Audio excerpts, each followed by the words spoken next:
कविता वो अनकही बात है जो दिल से दिल तक पहुंचती है। कविता वो खामोशी है जो शब्दों से कहीं गहरी होती है। नमस्कार, मैं रिद्धि जैन बीएचसी लाइब्रेरी से।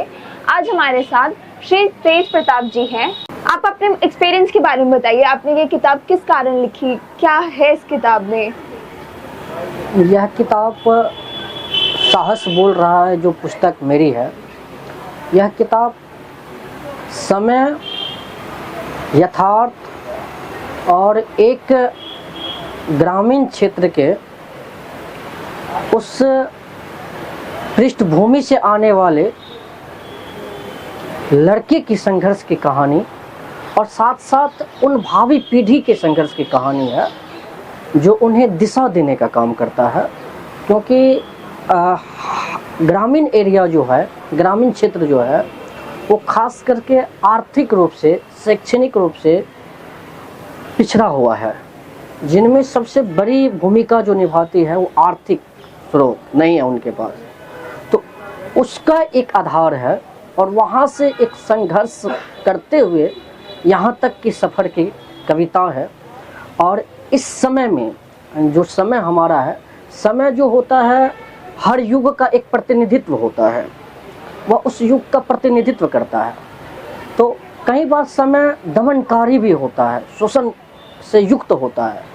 ऐसे समय में उस यथार्थ को दिखाना, जो यथार्थ मानवीय संवेदना को दबाती है, कुचलती है, उनको केंद्रित करके और विभिन्न घटनाओं को केंद्र में रख करके ये कविताएं लिखी गई है। और जब आप इस संग्रह से गुजरेंगे तो आपको अनेक तरह की ऐसी घटनाओं, समसामयिक घटनाएं, समसामयिक समस्याएं और इसके साथ साथ सामाजिक समस्याएं, राजनीतिक समस्याएं जिस पर बात करनी बहुत ज़रूरी है, जो कालजयी भी है, तो उस पर बात नहीं हो रही थी। तो उन तमाम चीज़ों को ध्यान में रखते हुए मैंने इस किताब को लिखने का प्रयास किया। आपका ये किताब लिखने का प्रेरणा स्रोत क्या था? आपको क्या ऐसा लगा कि मुझे ये किताब लिखनी चाहिए? इस कविता की जो पहली पंक्ति है, जो भूमिका की पहली पंक्ति है, वह है कि मेरी कविता या हमारी कविता अभाव से निर्मित हुई है।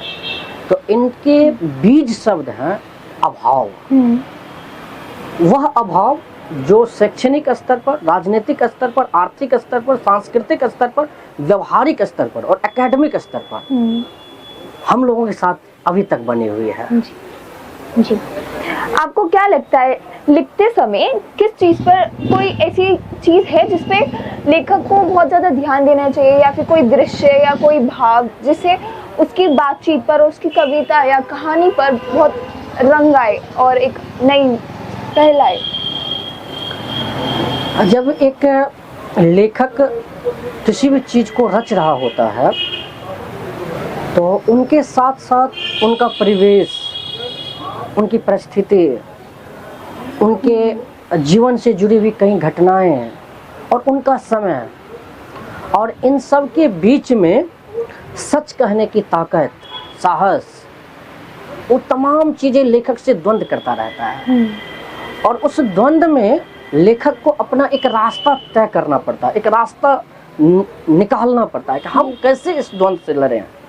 और कई बार रचना जब निर्मित के कगार पर होती है या रचने की प्रक्रिया में होती है, तो रचनाकार से, लेखक से रचनाएं भागना चाहती है, मतलब उनके सीमाओं से भी अतिक्रमण करते हैं। और एक बात ये भी याद रखिए कि रचना वही महान होती है जो कई बार लेखकों की सीमाओं का अतिक्रमण करे, और रचना वह भी महान होती है जो लेखकों के दायरे में भी रहे।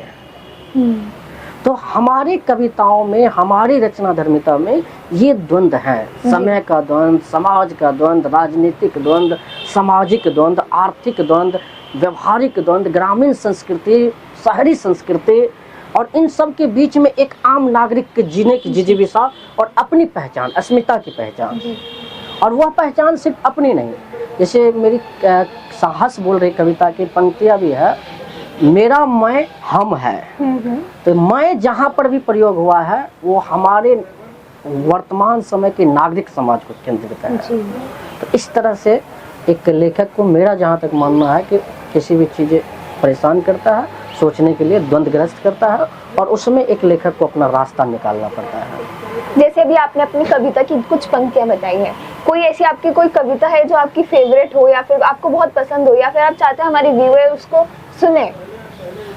हाँ, कई कविताएं हैं। आज देखिए, आज का दिन भी बड़ा शुभ है। आप जानते हैं मातृ दिवस है, मातृभाषा दिवस जी। तो हम आज आपको इस किताब के मेरी माँ पर केंद्रित 2 कविता हैं, वो मैं पढ़ करके ही सुनाऊंगा जी। वो बहुत चर्चित किताब है जी। ये जो कविताएं हैं, इसलिए आज ये कविताएं हैं क्योंकि आज मातृभाषा दिवस भी है, और हर एक बड़ा लेखक, हर बड़ा एक रचनाकार इसलिए महान होता है कि वह अपने भाषाओं में क्या रच रहा है। जी। उनके भाषाओं में, उनके भाषाओं के शब्द उनमें आ रहे हैं कि नहीं, जी। उनकी वो जिस परिवेश से है उस परिवेश का प्रतिनिधित्व कर रहा है कि नहीं। रेणु इसलिए बड़े रचनाकार हैं क्योंकि उन्होंने उस पृष्ठभूमि को उठाया, स्वरनाथ रेणु मेरीगंज को उठाया, उस मिट्टी को उठाया। मैक्सिम गोर्की, इसीलिए रेणु पर मैंने एक आलेख लिखा था तो इसी चीज को केंद्रित किया था कि बड़ा लेखक वही होता है जिसे मिट्टी से मोहब्बत होती है। तो इस कविता में आपको वो मिट्टी का महक भी देखेंगे, और ये आज का दिन भी बड़ा सौभाग्यशाली है। तो मैं उसी कविता से अपनी बातचीत को स्टार्ट करता हूँ, जिसका शीर्षक है माँ का घर और मेरी माँ गोठे से रोटी पकाती है। अब गोठे शब्द जो है आप देख रहे होंगे कि अभी प्रचलित में नहीं है, लेकिन मैं उस शब्द को बचाने की कोशिश किया हूँ। थोड़ा सा मुझे समय दे। आ गया 52 चलो 1 मिनट। जैसे देखिए, एक कविता छोटी सी है, 8-10 पंक्तियां की है। माँ का घर, मिट्टी से बना घोंसला संगमरमर जैसा तैयार है, चारों ओर दीवारें बांस बत्ती के।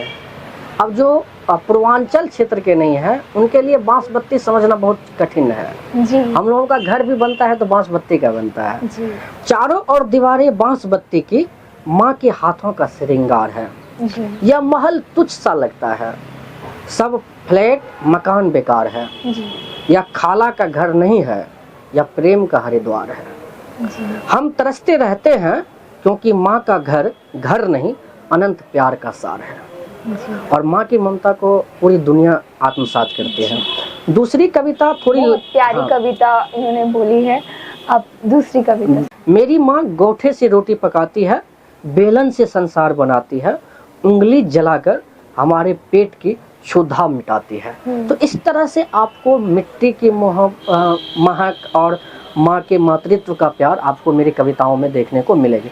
इसके अलावे भी अनेक कविताएं हैं जो आपके लिए बहुत है, मोहब्बत पर है, सामाजिक विद्रूपता पर है, बलात्कार पर है, सामाजिक घटनाओं पर है, हिंसा पर है, तमाम तरह की कविताएं हैं। जब आप इनसे गुजरेंगे तो आपके लिए यह जो संग्रह है बहुत दिशा देने का और साहस देने का काम करेगा। आप अपनी कविता के माध्यम से क्या संदेश देना चाहते हैं? मैं अपनी कविताओं के माध्यम से ये संदेश देना चाहता हूँ कि पावर कुछ भी हो, सत्ता कुछ भी हो, ताकत कुछ भी हो, सच हमेशा सच होता है। जी। और सच कहने का साहस जो करता है जी। वो हमेशा जिंदा रहता है। जी। जैसे आपने देखा होगा, हम अपनी जब विरासत पर देखते हैं तो सृष्टि के विकास की कहानी को जब केंद्र में रखते हैं तो प्रकृति और मनुष्य में हमेशा द्वंद्व रहा है। जी। जी। और प्रकृति से संघर्ष करते हुए मनुष्य ने बड़ी से बड़ी सफलता हासिल की। जी। उसी तरह से जब सांस्कृतिक विरासत के आधार पर आप देखेंगे, कबीर हुए, गोस्वामी तुलसीदास हुए, सूर्य हुए, तुलसी हुए, इन लोगों ने अपने समय के सच को कहा था। जी। तो इस कविताओं में, इस संग्रह में आपको वो समय का सच दिखेगा। जी। तो ये सच कहने की जरूरत थी, तो उसको मैंने कहने का प्रयास किया। अब इस सच का अनेक रूप है, क्योंकि जैसे जब हम जिस दुनिया में आते हैं तो किसी भी चीज़ों को देखने की दृष्टि अनंत है। जी। तो आप इनमें अनेक तरह के सत्य देख सकते हैं, लेकिन याद रखना है सत्य हमेशा एक होता है, और उस सत्य का ये आप कहिए कि प्रमाण है। जी। आपने अपनी पुस्तक का नाम साहस बोल रहा है क्यों रखा? क्या रीजन था इसके पीछे, क्या कारण था? अगर आपने देखा होगा, जी। मेरे पिछले सवालों का जवाब आपने देखा होगा, जी तो इनमें ये जवाब मिल गया। साहस बोल रहा है क्यों रखा, जी। लेकिन फिर भी मैं कहूँगा कि साहस बोल रहा है इसलिए मैंने इस शीर्षक का नाम रखा कि एक तो मेरे साथ मेरी पीढ़ी संघर्ष कर रहा है और अनंत पीढ़ी संघर्ष कर रहा है, हम अपने परिवार से, हम अपने समाज से पहले लड़के हैं जो दिल्ली विश्वविद्यालय तक का सफ़र करते हैं। एक पीढ़ी का संघर्ष है जो साहस का है। दूसरा कि इस समय के साथ जो समय हमें डराता है, सच कहने से मजबूर करता है कि सच न कहें, जी जी तो उस समय से भी लड़ना था। जी। लड़ने का मतलब ये नहीं कि तलवार लेकर के या डांट फटकार करके लड़ना, जी कलम की ताकत से लड़ना।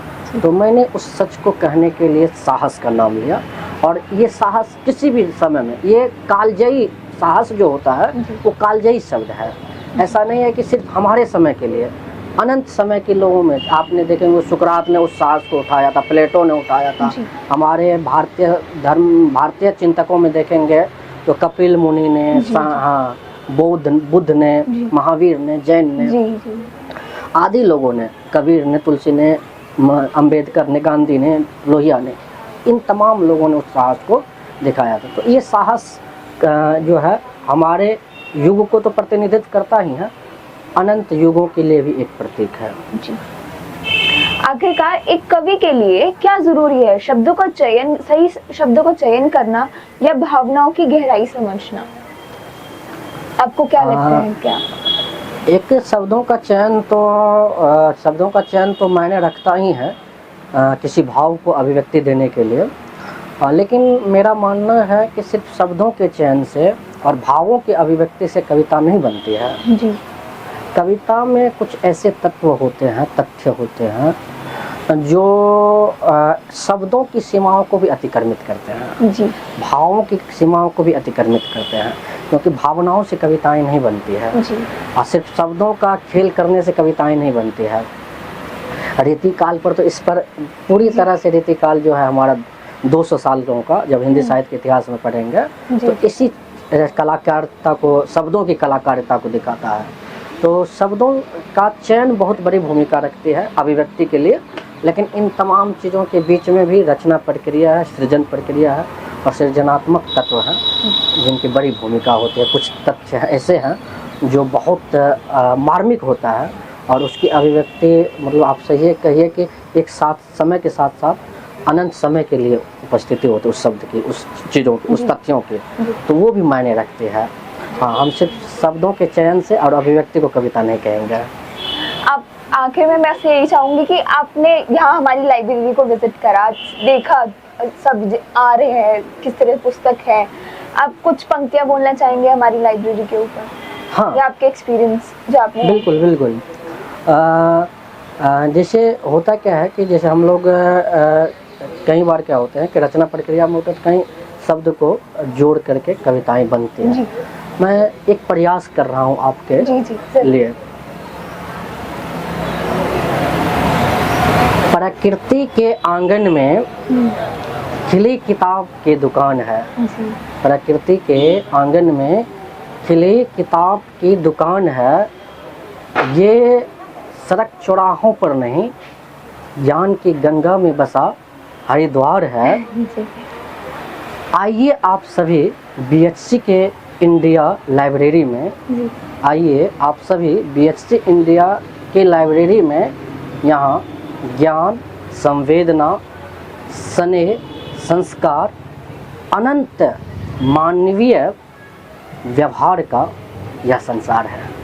आपका बहुत बहुत धन्यवाद यहाँ पे आने के लिए, हमारे इंटरव्यू देने के लिए। आपका भी शुक्रिया।